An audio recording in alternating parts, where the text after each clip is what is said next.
No, change it. Anyway, Miss Carol, how are you? Good. How are you? Good afternoon here in Florida. How are you? I was thinking about you this morning.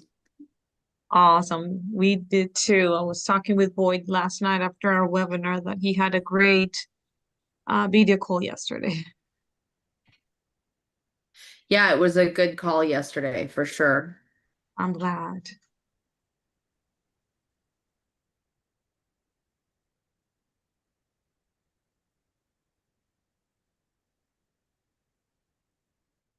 Morning, everybody. Good morning.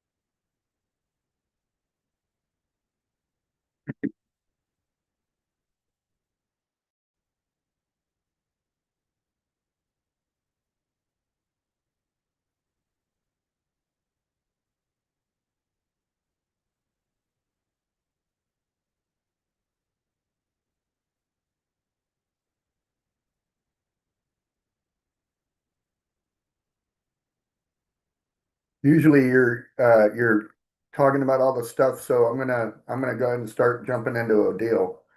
Um, Share my screen.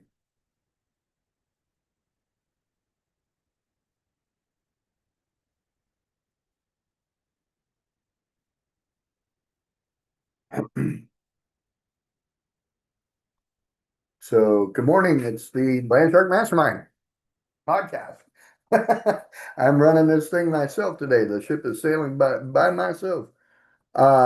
What we do is we have a program called Deal Hunter by Landshark. It's on ChatGPT. We're going to launch the beta version of this here pretty soon on the App Store. And the idea is that we're going to be able to um, download it from Apple or Android and use it outside of ChatGPT, but it's still going to use Deal Hunter internally to run the deals and do the things. So it'll actually be a little bit easier to use. I'm still working on some bugs about like how to store the conversations and organize the deals. Because that was one of the other things that I noticed is like realtors need some way to organize their properties when they get listings and they're trying, just like they're going to sort their buyer, because you used to have a buyer's agent and a seller's agent or a listing agent. And so the buyer's agent just knows a lot of people that need stuff and they're always going to network meetings and stuff like that. Whereas a listing agent doesn't really need to go out to a lot of networking events and stuff like that because they can do mailers and cold calls and stuff and get clients that way. And so that's how kind of like the real estate world has been split up. Deal Hunter brings that stuff together, you know. So inside of that, the way that I envision working with the realtors is that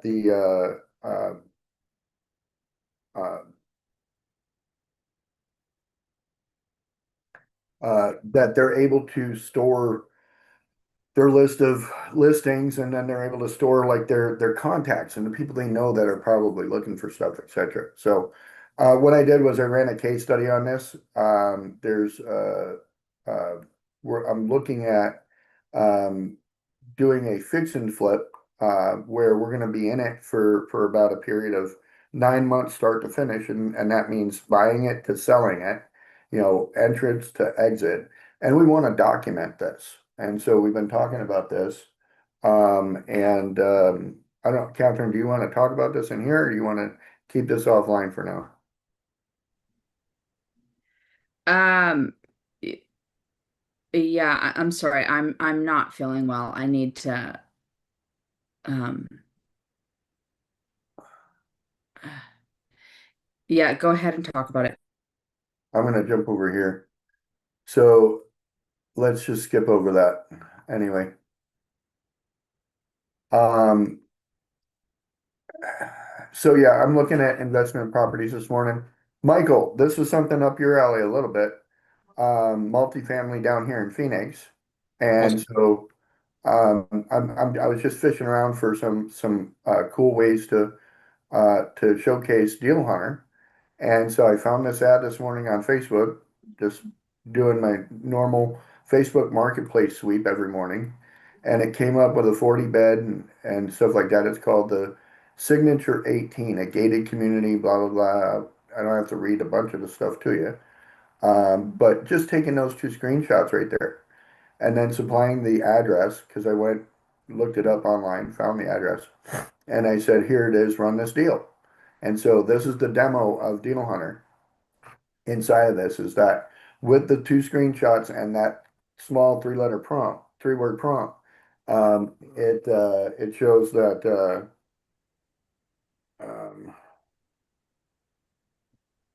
I don't know. Um, the I got another deal going on right now. I'm gonna go into in a minute at horse property out in Tonopah. The guy's giving me some really good terms. I'm not sure I'm gonna want to pass it up. Anyway, this deal, signature 18 deal, quick deal underwrite. The area that it's in, this the location is really close to downtown. And so I want to pull this back up. You can't see it from this angle, but if I go from the other angle, like this is a facing, I believe this is like facing northeast. If I flip around and face southeast, you can see the downtown and all the big buildings. So that's how close we are. So they're asking the 4.45, 4.5 or for 4 million. It shows that it was listed at 4.5 million. It claiming a 7.2 cap rate on a T4 cap rate, meaning the last year's uh, tax, the last quarter of taxes or incomes. So showing that basically it's giving me shelling out a 222,000 per unit price, implied annual NOI based on just assumptions back in the napkin style stuff going with this claim. If I'm using the claimed cap rate and putting a claimed value to it of that, the income better be that basically. That's what it's saying, right, Michael? Correct. Yeah. So base assumptions, what we can do in a debt scenario, and this is where Carol comes in. If we got a 70% LTV, with 6.75% amortized over 25 years, our debt service is going to be about 232,000, right? So with the NOI where it is, debt service where it's at, our DSCR comes in at 1.35, but that's assuming and considering that we're coming up with the 1.1 or 1.2 cash out of our pocket. If we have to go borrow that, like what's called a bridge loan or a gap loan or something like that, Yeah, mezzanine or bridge loan, right? mezzanine or bridge loan, yeah, is that's where we're gonna have a little bit of a hang up. The Correct. other way to do that is to go raise capital. And this is where Catherine comes in. You got a 30% gap that you have to cover or mezzanine. And so what you're gonna do is you're gonna go raise that capital and have that with the debt service together, because you can typically stave off your investors for 3 years while the property amortizes or grows in value. And as it grows in value, what you're going to be able to do is possibly either refi that acquisition loan out to a lower amount, so your debt service changes and goes lower, and you still got the same base rent. If you're stabilized and your NOI goes up higher, that'd be great. You can start paying dividends to your investors. But the idea would be that at about year 3, you're able to refinance everything, cash out your investors handsomely, restructure the debt, and get the debt service without investors back down around that original annual debt service rate, right? And so that's how you're recapturing equity inside of your business, inside of this model. And then you're going to do it again at year 6 or 7. When you go again at year 6 or 7, get it reappraised. Your rents should have gone up. Your debt service stays the same every year. So as your rents go up, the value of your property goes up, and that's why you see people hold things for 5 to 7 years, right? Is because that's what they're doing. They're coming in, raising a little bit of debt, applying their own equity, and then leveraging it 2.5, 3 years out, leveraging again 2.5, 3 years out, and then either exiting it or continuing to leverage again and take the capital out. So value range by verified NOI. So if it looks like the value needs to be adjusted, we might push it out to an 8.5 cap. The offer guidance that Deal Hunter provides is it says that this is only a reasonable price if the full year normalized NOI is at that 310 to 320K. Yeah. So the initial offer we should come in at is about 3.6 with that NOI. It makes it an 8.5, 8.45 cap, making the base unit price about 200,000, which is a reasonable price for that area. With that built-in cushion of approximately 300K, we should walk away if they won't take less than less than 3.9, 3.8. So the major due diligence thing is we want to obtain the full T12, not just the last 4 months, right? And that way we can get a better understanding. The rent roll collections to bank deposits, like we need to see that and make sure that matches up. We want to make sure they've got it structured properly. These are all considerations to take into effect. Why is that important, Michael? Why is having a T12? Why is having a matched bank account with matching the bank account with the spreadsheets? Look, why is that important? Well, one, you want to make sure that the income is actually matches what the rent roll is projecting and also what's on their financials. So the income is critical to your point, Tommy. The income is critical here. The question becomes the story as to behind the T4 and not the T12. Did they Correct. just buy it a year ago? Did they just get it leased up? Did they do a complete renovation? So that's specific to the property, but you're correct. You want at least a full T12 to see what the performance is. If this property's been existing for more than a year. So Right. that's the critical point. So here's where something comes into play. I just clicked on that link for Crexy, right? And so if I move Crexy into frame, you can see here that it says the NOI is a pro forma, right? It's a class C. So let's do this. Let's take this link right here. Not that one, because it's gonna just link back to the other thing. I'm gonna screenshot it is what I'm gonna do. It And looks this is, fairly updated. It was probably, I was curious as to when that last traded this property. yeah, this Crexy listing um may or may not be So up to date. year renovated 2023. Right, it said it was year renovated 2023, but as far as like when they listed this, I don't have it says July, so I'm assuming July was when they did it. I'll blast through some of these pictures. They fairly Yeah, it's decent, well cleaned updated. up So they probably model, just leased it up. It may have taken them a year or two to get to this point. right? Fairly cleaned up. The grounds don't look horrible. It looks like sand. It doesn't look like it's got any real landscaping there. So it would need like a little bit more on that landscaping side of things. The roof is not brand new. But it looks like it might have been seal coated. If you know what seal coating is, Yeah, it's not the yeah. greatest. Lot of room out here for parking that's used up for, um, it's kind of used up for stuff. Here's that angle I was telling you about. See, there's a 6-story there, 5-story there, parking garage there. We're real close to a major intersection right there. Um, Part of me wants to just demo the damn thing and go up 6 stories, but that's, I mean, like I can go from the 40 doors to 120 doors real fast. Right. Right. So, and change the dynamics of this place completely. But staged looks beautiful. And again, like dog walk area, whatever. I mean, it's again, it's what the buyer wants to get, right? So, to keep underwriting this through Deal Hunter though, it'd be important to have all these details. So, I screenshotted it because I'm gonna keep pretending like I'm on my phone. And when I get in here, I can just skip, if I want, I can just skip past all this. What it's gonna do is it's gonna give me funding paths and give me a preliminary verdict, which says it's a conditional go.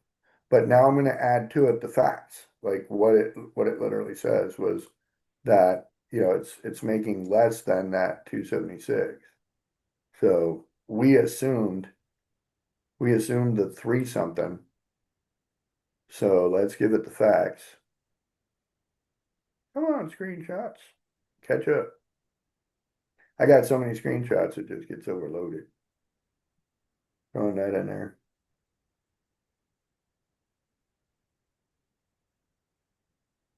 And so It's now really it's dumped some got, money into it. yeah, they put some money in it, I'm sure. But I again, I'm gonna go see if I can find out when it last sold and how much for. Yeah. And so I'm gonna give it the chance to do this underwriting part of it here, where it shows that the NOI is, you know, readjusted, right?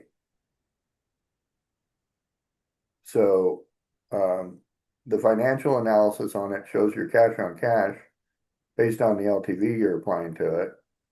So, and from the value analysis side of it, like, to, you know, the cap rate of a C class property doesn't usually go below 8. Yeah. Oh, Gosh.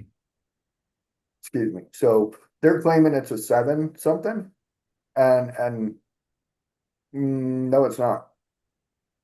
So, Well, uh, that NOI, typically what they'll do, most, you know, they'll get the NOI on a basis on a T3 or T4 income, 12 T12 expenses, because that kind of automatically juices up the NOI a little bit. oh yeah, juiced it up, but they don't even Yeah. mathematically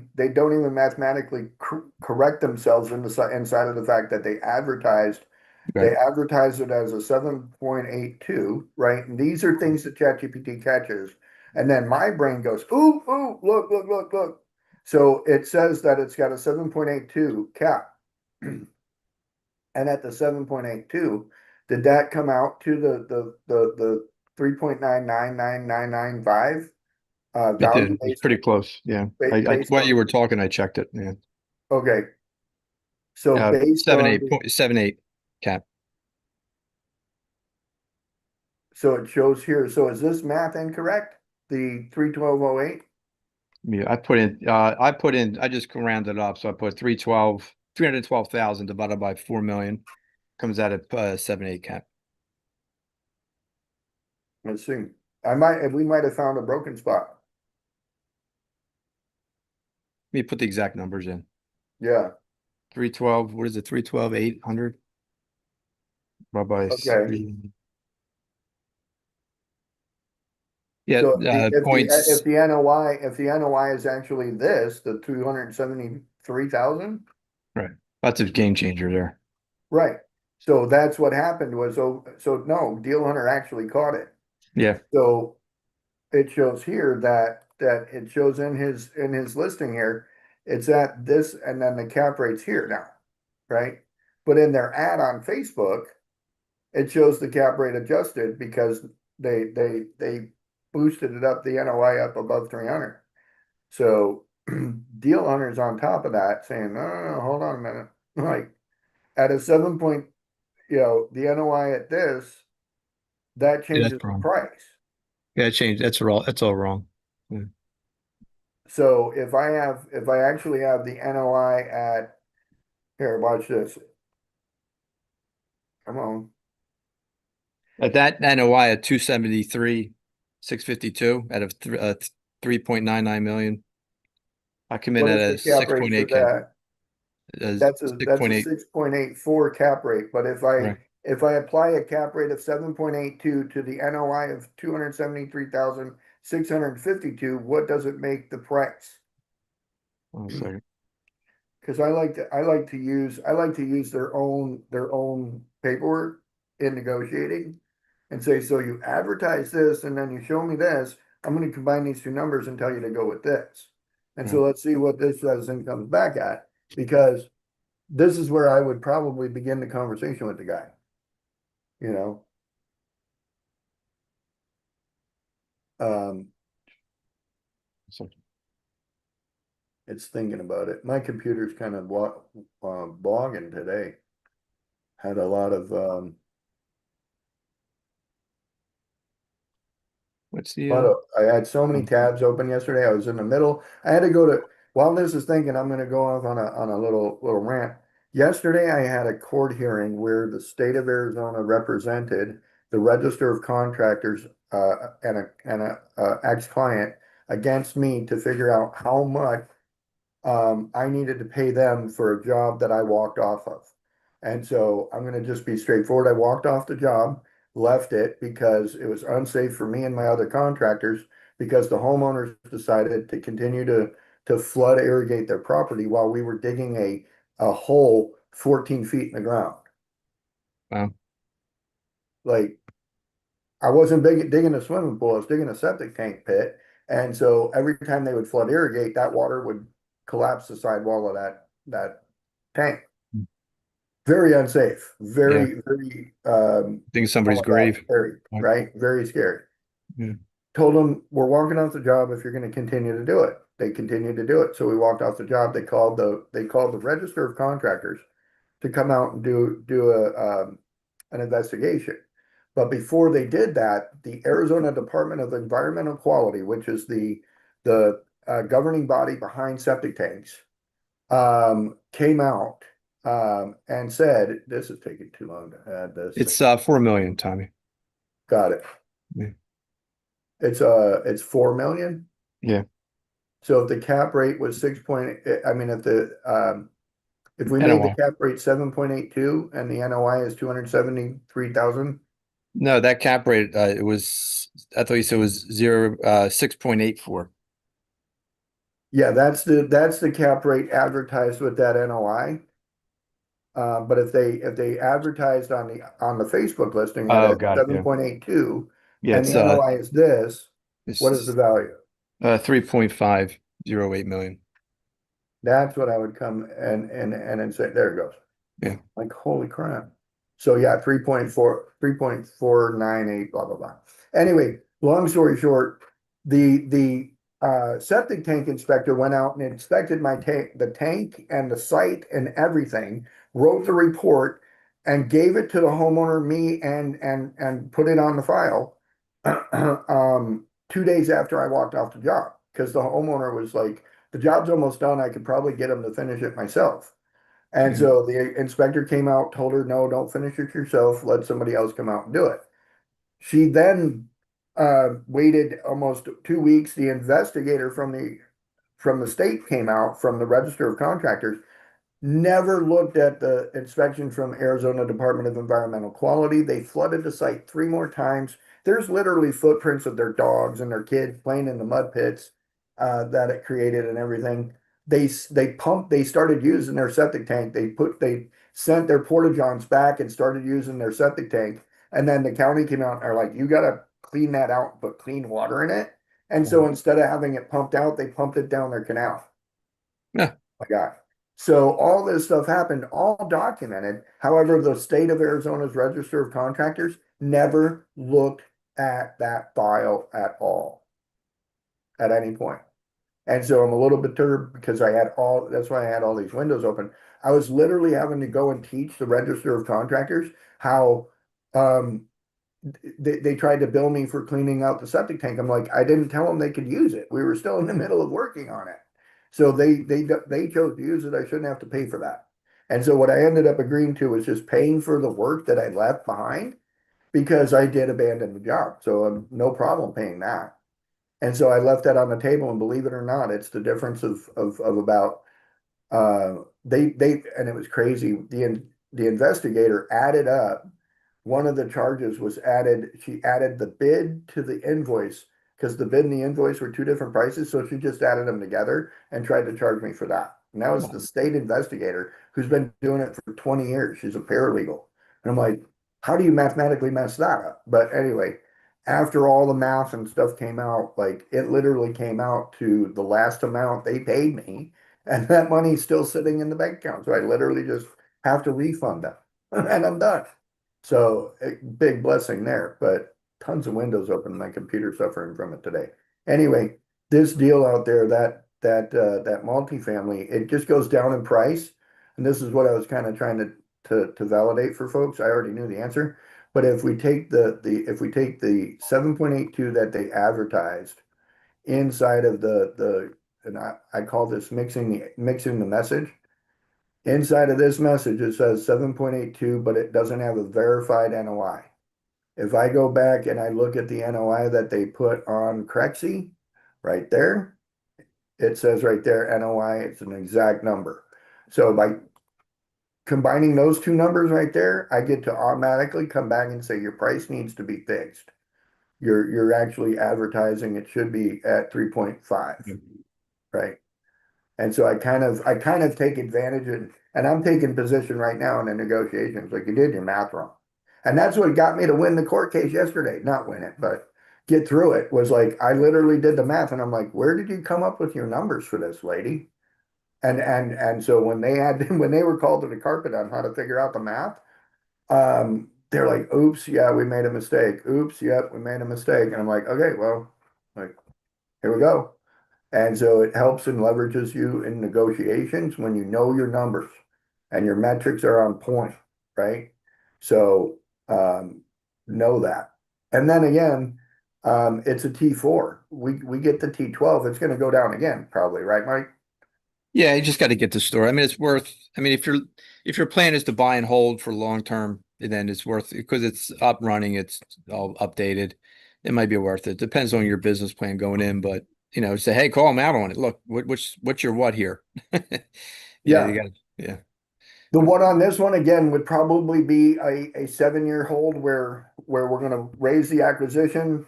We're going to refi at 2 to 3 years of stabilization and then exit at 2 to 3 years after stabilization. Right. Right. And so do a 5 to 7 year hold, pin it down to where we get some cash it's got cash flow, but we're able to refi into better terms and continue to scrape the equity, I guess I call it, right? Yeah. So It's a long-term play. This is not a fix yeah. and flip. No, Salvage. not at all. Not at all. Now over to the fix and flip. Let's talk a little fix and flip. Good segue. A good little segue. This is on single family, and so we got Ashley up in here. Ashley is a an opportunity fix and flipper. Like she got her investor survey, and we figured out her investor survey, and it says inside of there that she's got this about it. So what I did was I said I want a market scan from October 20 or August 2026, and I said I want to see if there's any 30 days closed within 30 days on market. And so it's saying that the average right now is 54 to 65 days on market, with Phoenix itself falling around 51 to 65 days, right? So the best target areas as identified on in the valley is going to be like East Valley and West Valley, and they're going to mix in a couple other areas too. But what I noticed was like it focused on best target areas, like it gives a good breakdown to it. So it's saying, and I'm just going to go through the first one to kind of give an understanding, and then I'll just skip through what the other areas are. But it says downtown Chandler and North Central Chandler have a high priority need a high priority of attention. 8.7% year over year price growth in Chandler. Okay. So, and with Chandler overall recording about 907 sales, which is up from last year's 799. Okay. So, the citywide days on market looks to be about 49 days, but the downtown pocket is showing the best appreciation, than the, better appreciation than the broader city. Okay, and so let's just pull up what the sources are here. It's saying, um, that Redfin, it was a Redfin article. What was the other one?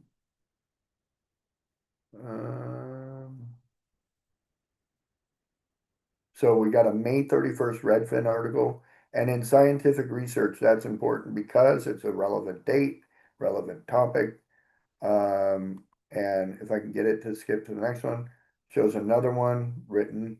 It actually, this one is just graphs, it looks like.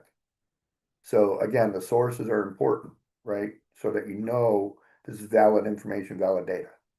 So it gives the target zones, best acquisition for this, like a 3 to 4 bed, 1,500, 2,300 square foot. See, what I can do with this, ready for this, is how I use the professionals. AI does not replace people, it replaces slow people. And so what I can do is I can take this right here and send this over to my title lady, Carrie Sparks, over at Rock Title, and say, Carrie, this is my parameter. Do a search in these target zones. I want only the 3 to 4 beds. I only want the 1,500 to 2,300 square footers. I only want things built before 1970, after 1970, before 2000, and boom, boom, boom, right? And it then tells me why this fits and the main risks that I have to be concerned with. One of them being, do not over improve above the neighborhood ceiling. Don't go in there and build Taj Mahal and expect to get $900, $900,000 or whatever for that property when no one in the market is even selling above 600, right? That's not going to work. So keep that in mind. So what it does is it follows this format for me now and outlines downtown Mesa, Central Mesa. It got Gilbert in there and central older established neighborhoods, like trying to tap into that historical district. You've got downtown Phoenix, Arcadia Light Fringes, and central East Phoenix.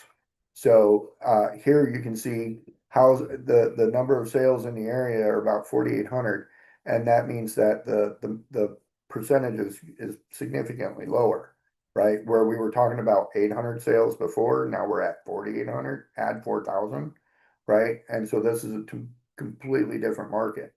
And you can see that inside of what the best acquisition is. They want us between 1950 and 1970, like nothing newer than 1970, something architecturally interesting. Okay, so here we go. Glendale, Peoria North, Scottsdale.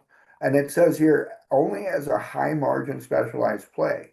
And the reason is because Scottsdale's had an increase in pricing over the year over year at a rate of 10%. So literally investing in Scottsdale, you get a 10% return year after year, or 9%, better than any bank, right? Like, do you have any other banks out there offering 9% returns AUM? Or at what is that, APR? So no, Scottsdale is like that. Scottsdale retail uh, real estate is pretty ridiculous that way. So inside of that, this is the hunting order, right? And it says follow this hunting order to be successful, and it gives me acquisition opportunities, right? Like where the acquisition opportunities are going to be, and what my exit liquidity is going to look like, right? So be mindful, like Michael was talking about, your exit strategy. So the property buy box gives me a very detailed spot. The under 30-day standard, right? Renovate 3.2 and 4.2 sales. So it says right here to before purchasing, pull all this information. That's going to give me the best strategy and help me understand how to get this done. Once it's done, I want it sold in 30 days, right? So the furnished exit strategy is by furnishing it, I'm allowing people to just come move in, and I'm calling it the Carvana of real estate, right? People are gonna just wanna move in, live there. They're not gonna wanna furnish it and all that, depending on the area. So that's why it's looking for that specifically. So owner occupied conventional renovation strategy says, um, if I live there while I renovate it, what I can do is get the conventional renovation strategy going. Like I said, a 70-30 or maybe even a 70-40. I get into that a little bit down here, but it gives me backup exit strategies and backup funding plans as well. And then my go and no-go thresholds on properties, right? And then it gives me an option. Do I want to launch a search in these areas? Filter 60+ days on market properties, require each candidate to have a conservative unfurnished ARV. Like I can ask it, it's asking me if I want to build the next thing that I need to do. And so what I did was I says, no, I said, I want to look at this as a proposed capital stack. I want to get a hard money lender for 60% of the secured debt. I want to raise 30% of the capital, and then my partner and I are going to put in 10% of our own equity, right? And how I'm going to contribute that is through the in-kind sponsor equity or deferred compensation to my construction company. So when we put all this together, we'll be doing the recommended deal structure is kind of showed and laid out here. But I said, hold on. I says, I want to make sure that we're covering our bases. It actually talks about, how important it is to follow PPM laws and SEC stuff. I said, now I said, factor in, we're going to actually have a camera crew following us around doing this because we want to prove this to people. We want to show this is actually how it works. Right. And so now it's like, okay, let's factor in what it looks like for that. You got the property LLC, you got the construction company doing the work, and then you're going to have the media and education company following you around. Right. And so now it starts laying that out, what the episode framework looks like, doing phase one for the hunt, a couple weeks of underwriting, doing the funding, doing the building, doing the live in the project for a minute, and then getting it finished up and sold. Right. And so it's laying out a schedule for that. It's got like disclosures. We need to make sure that investors and lenders know what we're doing. They're not paying for this to be on TV. They're paying for it to be built, right? So that we have to structure this so that it has the right like layout to it properly, right? So because we can't have entities paying for other entities. We know what that looks like on paper. We got that going on right now. We're looking to launch a website called Save UTH, but we'll get into that later. So we got brand integration. We're going to be pulling forward Deal Hunter. We're going to use Deal Hunter to show people how this stuff works. We're going to use free estimates to show how that works and inside of doing a buy and hold or buy and fix and flip, right? And then Imperium Construction, we are very AI integrated. My partner Roman does a great job running that company, and then Catherine and I provide the human story to this, and my partner's sick today and off on some spiritual journey, and so I'm here to take the lead on it and do what we got to do. Yesterday was her day; she covered me while I was in court, so I appreciate that. So, but anyway, that's what partners do, and that getting caught, like the drama of real life has always been popular for real time TV and entertainment. So inside of that, the project scorecard shows like how all this comes together, how to handle lender objections, and what the next actions might be. And so I had a conversation. I said, listen, this is getting above my pay grade. And when I say my pay grade, I mean like I'm not smart enough to know how to do that and get paid for it. So, and that was the excuse I used in the hospital. Like if they asked me to do something crazy in the hospital, I'd be like, that's above my pay grade, meaning I don't have the brain cells to do that at this point. So, however, I can let AI help me with that and ChatGPT help me with that through Deal Hunter by Landshark because I said, I just need to hire a PR firm. Like, how do I get a PR firm to do this? And so we start talking about PR firm, and of course, it's giving me all the details about a PR firm and how they get compensated, how do they structure, building a public audience, building investor qualifications, what the PR firm would do, how that looks on weeks 1, weeks 4, week 6, week 8, and then the deliverables PR firms need to help us out with is really just getting our brand out there and recognizing what we're doing, right? And so putting all that together, it created a scorecard for us that when we're looking for a candidate, they have to meet these criterias. Like they have to have a real estate media relationship or capital markets or fintech experience. We want this PR firm to understand what it's like to do a national podcast broadcast, have Phoenix media relationships with the local media groups, and then founder brand development, not just, not just the brand product. So I said, inside of that, I says, of course, we're not going to make them raise capital for us. But the other thing is we want to bring on interns. Now, who wouldn't like an intern? Interns are basically students eager working for you and using knowledge as compensation. And so we could end up with an intern program. This is what I love about Deal Hunter. Now it's telling me how to get interns. Now it's telling me how to build my team. It's showing right here like an intern reporting structure system so that we can really start to fine tune this machine and get it down to a comprehensible, consumable, digestible way of doing things. And that would then transfer through the results that we're able to show. That's going to transfer into the changing lives of families and people across the country, hopefully. So next actions goes through all the things that we should probably look at into doing. And then inside of that, I love this part at the end. It says, become a deal hunter. This is why we use ChatGPT. It allows us to actually put a call to action to people come in and participate inside of this chat that we're all in right now. And so if more people could see that, this room would be filled up. And we'd have to take breakout rooms and have like groups of people spin off into breakout rooms and start talking about real estate. Michael, I know, would be like, Mike Butler would be over there in the multifamily teaching people how to get that legacy built. Catherine doing rent the dirt. Laura doing rate, start your child in middle school and make them a real estate mogul before they're in high school. Like everybody could have their own breakout room and specialty. So I gotta go get something to drink. I can't talk for an hour straight without coughing my brain out.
Today is a dead room. Nobody talking.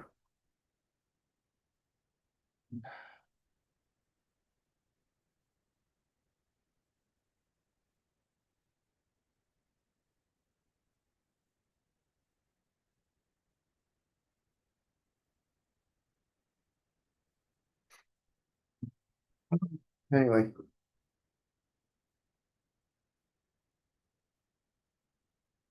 That's about all I got on that one.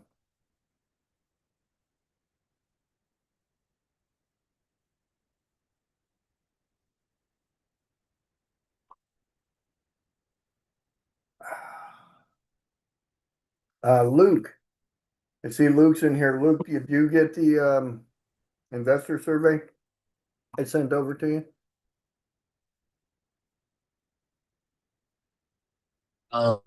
I got the survey done that Catherine had sent me. I didn't see a follow-up from that.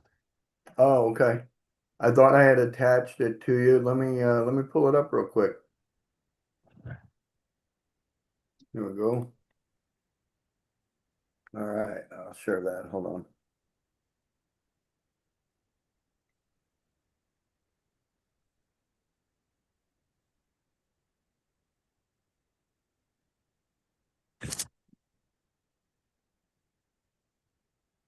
There we go.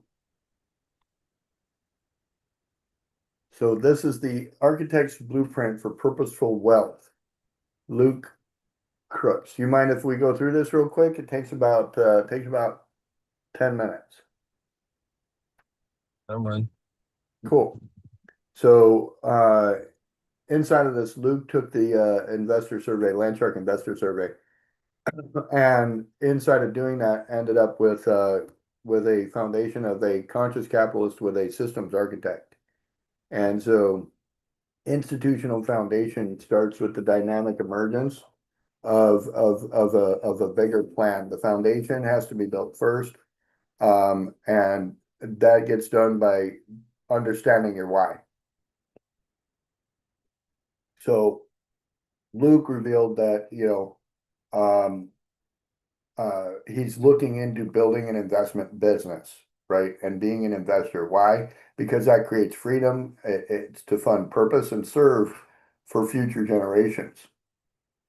The engine behind this is what, when Luke filled out all the questions and answered the questions, it took his answers and aligned him with real estate professionals in the industry who are highly successful.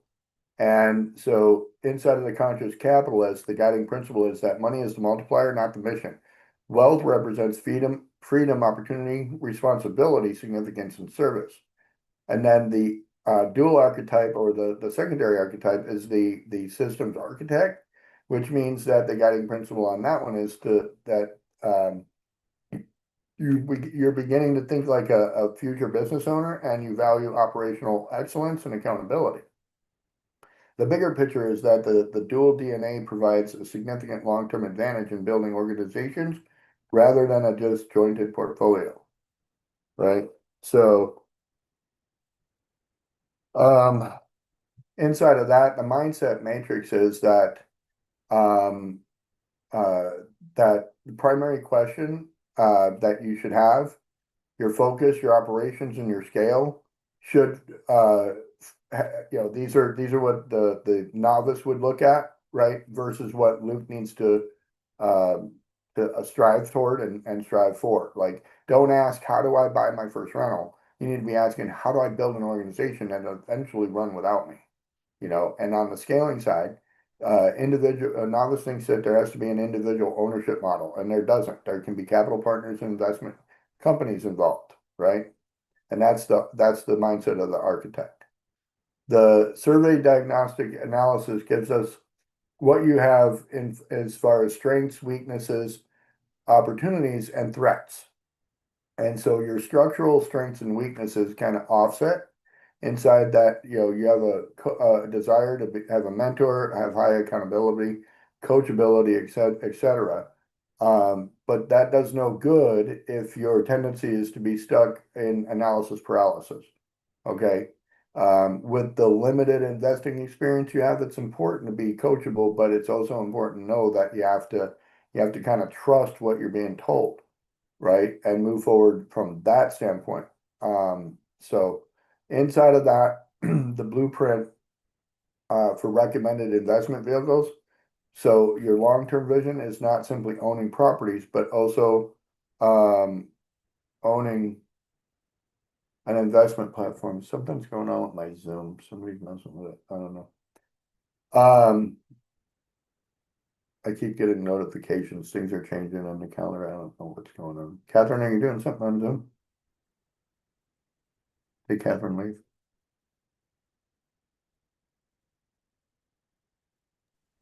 No, I'm not touching anything right now. Got it. Okay.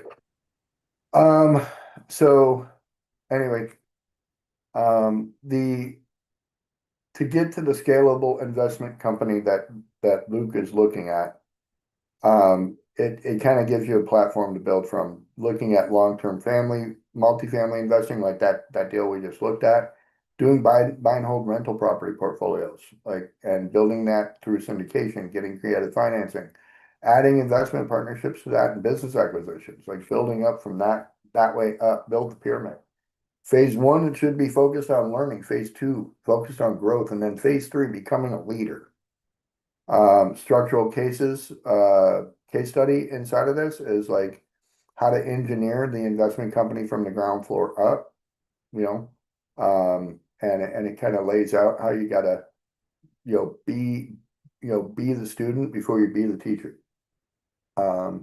Inside of that, a good idea to start building from on this 90-day blueprint is to spend month one, come into every deal room that you can come to, analyze at least 25 investment opportunities, and start learning how to underwrite using Deal Hunter by starting to build your own personal buy box and meet with 5 experienced investors. Catherine is one, Mike Butler's two. Like, you could probably pin some time with Mike to learn more about investing, but go find some more. Month two, build confidence. Confidence comes with competence. So when you're running and analyzing at least 50 deals a month, not like lifetime. Some people are like 50 deals. Yeah, bro, I look at 125 deals a week. So I don't know how anybody's like 50 deals a month. I'm like, how do you get any work done? That's literally like not even 2 deals a day if you take weekends off. I don't know. I literally look at 125 deals a week. 20 deals a day at minimum. So anyway. Well, that's the beauty of Deal Hunter. It really helps you increase that volume. Yeah, well, and again, like what it did was I was doing that before. I was doing 20 deals a day, but not with Deal Hunter. And I had 6 guys working for me, and I had people stealing deals from me. Like, you find a really good deal, you find a really good. Here's what I know. When you're working with a team of acquisition people, when you find a really good deal, your team cuts in half pretty fast. They will scoot out the door in a minute on you. And it's because they hold the paper. And you're just praying that there's loyalty. So it sucked, but I went through about 60 different like acquisition managers before I decided screw it, I'm building Deal Hunter. So inside of that, month two, 50 deals, shadow somebody, hire somebody, pay somebody to follow them around. Like, that's the part that I don't want to pay to go to a conference for $20,000 and sit in a seat. I want to pay $25,000 to the guy to follow him around for 5 hours. There's the difference. And hopefully he's doing really cool stuff for 5 hours. That's what I want to do, right? Inside of that, month 3, build momentum. And the reason you want to do this over that period of time is because you've got to get people. Here's what I know. I'm gonna pull my screen over real quick. Claude has helped me do this. Look at this. Inside of my real estate bucket, I get deals sent to me this many times a day. Right? And these are my vetted sources. These are guys I trust and will only do work with. Trana, Logan, Lucas, RJ. Like, these are my dedicateds. These are the ones I know they're not going to send me some BS, and they're not going to get butthurt when I say, no, I'm not interested. That's something else that happens a lot in this industry. Oh, you don't like my $1 billion deal? You're a jerk. Whatever. I'm not interested. So inside of here's your 12-month business plan, brother. You got a 12-month business plan, education, underwriting, first acquisition, document your system and do it again, right? By the year end, you should have done 150 deals, tended 40 rooms in here. And again, you can go sit on YouTube for 2 or 3 hours, watch it in 2X and catch up on a whole week of episodes. Like, we got all the videos on YouTube. Building a professional advisory team is huge. Complete your first acquisition or partnership, and then create a personal investment operating manual, SOP, standard operating procedure. Luke, you're right here in the middle, brother. And this is the ecosystem you need to build around yourself. Mentors, insurance advisors, general contractors, property managers, commercial lenders, real estate attorneys, CPA, and again, commercial realtor, right? And so outside of that, you're going to need to hire acquisition manager, investment relations manager, operations manager, and assets managers. This should be a disposition manager, by the way. So, but if you're holding, you should have 2 acquisition managers, right? So, and inside this meeting, we've got 1, 2, 3, 4 of those people already in here for you. Actually, Isn't that 5. crazy? I can add. I double dip, so Yeah, we can 5. help. We can help with the asset management side as well. There we go. Yeah. So Yeah. like you got two or three there. Hmm. So to connect the span between the two, the execution gap, connecting vision to reality is that, you know, the assessment revealed one defining characteristic, and that is that your vision is already operating several years ahead of your current experience. So this is an opportunity to provide yourself with the chance to build the right bridges, right? The Landshark Mastermind Investor Apprenticeship means that by being in the apprenticeship, you're going to have access to the weekly deal rooms, live underwriting, property analysis, offer writing skills, negotiating and coaching, due diligence and capital raising. I don't know if Ashley's still in here or not, but I had a great talk yesterday with Ashley, like so coachable on what we're doing inside of this land deal. Like she's like, so where's your, where's your go? And she's talking to me like she's a realtor instead of an investor. And I'm like, Ashley, pump the brakes. I don't want you to be my realtor. I want you to be my investment partner. And so we got to go after these guys with teeth. We can't just come at this, blah, de blah. And so Ashley picked up on it. Was like, I like it. I like it. Let's do it. Picasso. Right. So year 1 to year 5, brother, I'm going to send you this in an email. I want you to go through it, but understand this, that we'll leave every person, property, and community better than we found them here in Titan Impact Group. And being part of our ecosystem is to, help you do all these things, but doing it in a way that aligns with wealth with purpose.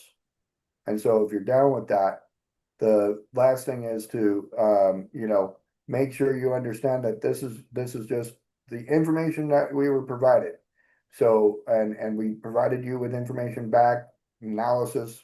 It's, you can look at it like it's an entertainment, like it's a fortune cookie, whatever you want. But at the end of the day, we have a call to action to everybody that takes these things, and that is to begin by becoming part of the Mastermind apprenticeship, get involved as a mentor, and we can do big things and great things. So that concludes your assessment right there, brother. Thanks for putting that together. Say again? Thanks for putting that together for me. I hadn't seen it in the email till now. Well, I'll be emailing it to you right now. I got your email in front of me, and I'm gonna be sending that over to you. And then again, like the rest is up to you, man. Get us over the if you send over to us the I think I asked you for a resume and a scope of work, like what what your best skills are and what job you could perform and stuff like that. So, All right. all right. All right. Thank you. Awesome. Awesome. Well, it's 10 o'clock and I'm gonna wrap it up because I've got another meeting to jump to. So I appreciate everybody coming in today. And I'm gonna pray that Catherine feels better. Heavenly Father, we thank you for everything that you brought us today, and we ask that you continue to bless and guide us so that we may always go out and do your will. In your name we pray. Amen. Man, Awesome. feel Amen. better, Catherine. Thank you. Feel better, Catherine. Yeah, yeah. All right, Thanks, Tommy. everyone. Great call. Thank you. Have a great day. We'll catch everybody.